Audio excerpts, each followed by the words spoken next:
Good evening, I'm Jackie Spade. The law firm of Gordon and Chaudhry ceased operating until notice, according to Chief Registrar's office. The firm's offices in Suva and Singatoka were shut down this morning. Acting Chief Registrar Mohammed Saneem obtained orders from the Independent Legal Services Commission restraining Ronald Gordon and Rajendra Chaudhry from operating their law firm. This afternoon, an irate Chaudhry told FBC News he will fight this move. Edwin Nund reports. This is Rajendra Chaudhry's office in Suva. Gates locked, a security guard on 24-hour duty, and a notice saying the law firm is closed and all queries should be made with the Chief Registrar's office. I believe that the heavy-handedness of the Chief Registrar is something that leaves much to be desired. Barging into the office with at least 8 or 9 staff of the Chief Registrar's office, 4 police officers. I'm not a criminal. They could have done the same thing with a lot more civility. In a statement, Acting Chief Registrar Mohammed Saneem says since Chaudhry and his partner don't have a valid practicing certificate, the law firm can't be allowed to operate. Under Section 57 of the Legal Practitioners Decree, the Chief Registrar is the provisional receiver until a receiver is formally appointed under the decree. Chaudhry has been suspended from practicing until March 1st, 2017, after he was found guilty of professional misconduct. They could have summoned me to the office to ask me, look, these are the issues, could you please explain? And the most important issue is that the Commission has given me 21 days to deal with the business. And I think that was a very reasonable call by Commissioner Madigan. Chaudhry's indicated that he would appeal the suspension.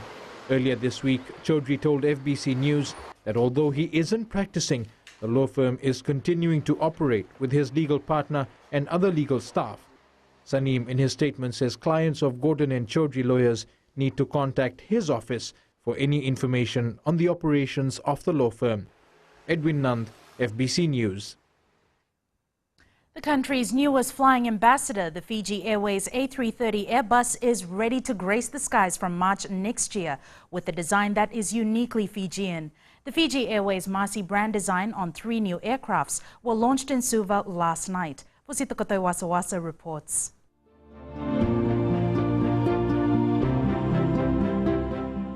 Guests at the special event were taken on a journey of transformation of Fiji's international airline Air Pacific to its new image and brand of Fiji Airways.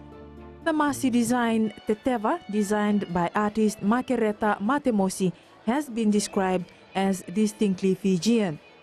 Air Pacific Chief Executive Dave Fliger says the Fiji Airways Marcy design has a unique touch which is rusty and modern. And it has also captured some of the key attributes of Fiji in its design. Specifically, our connection to the rest of the world, the goodness of our people, and the way we work together, the caring and consideration of all Fijians, and finally, our love of Fiji.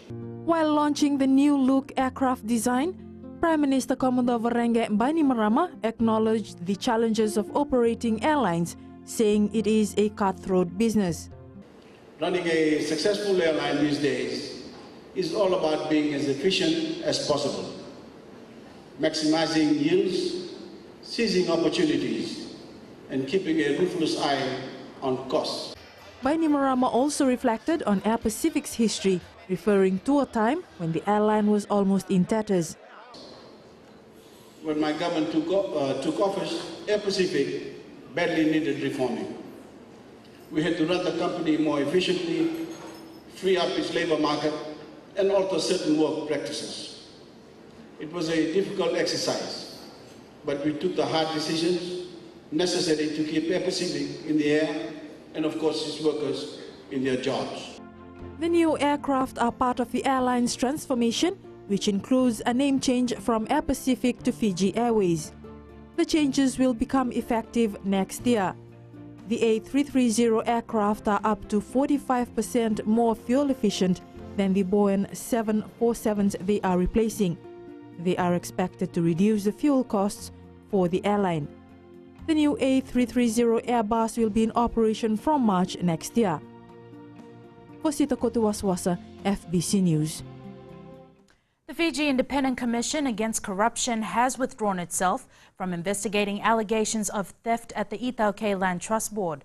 And as Mika Longa reports, the TLTB has also come under fire from the Finance Intelligence Unit for questioning its credibility in not detecting the large sums of money in the bank accounts of alleged suspects. The Fiji Independent Commission Against Corruption has hit out at TLTB General Manager Alipatengetaki, saying the TLTB boss needs to get his facts right. FICAC's Chief Commission Officer Southern Isirili Tangidaki says the Commission received an official complaint from TLTB 2 weeks after a similar complaint was lodged with the police. Tangidaki says the Commission has decided not to pursue investigations into the TLTB complaint after learning that police have commenced with the investigation proper.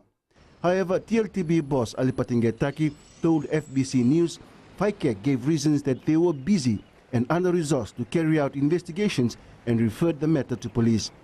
Comments sought from FICAC on Getaki's reply this morning remain unanswered. Meanwhile, the Fiji Intelligence Unit has defended itself against criticisms by the Ithauke Land Trust Board that it was not vigilant enough to become suspicious and detect the large deposits in the bank accounts of the staff implicated. FIU's Deputy Chief Mariano Tukana says it is not their job to do this, but rather the banks. Tukana says any unusual activity would be detected by financial institutions and reported to FIU as a suspicious transaction. FBC News has sought comments from the TLTB boss. Police have begun interviewing landowners in the Western Division. However, the CID headquarters in Suva is concerned at the pace of the investigations carried out by its men. The theft was detected by a Paramount chief who brought it to the notice of the TLTB board. 3 TLTB staff have been sacked. 1 is believed to have fled overseas. Mika Longa, FBC News.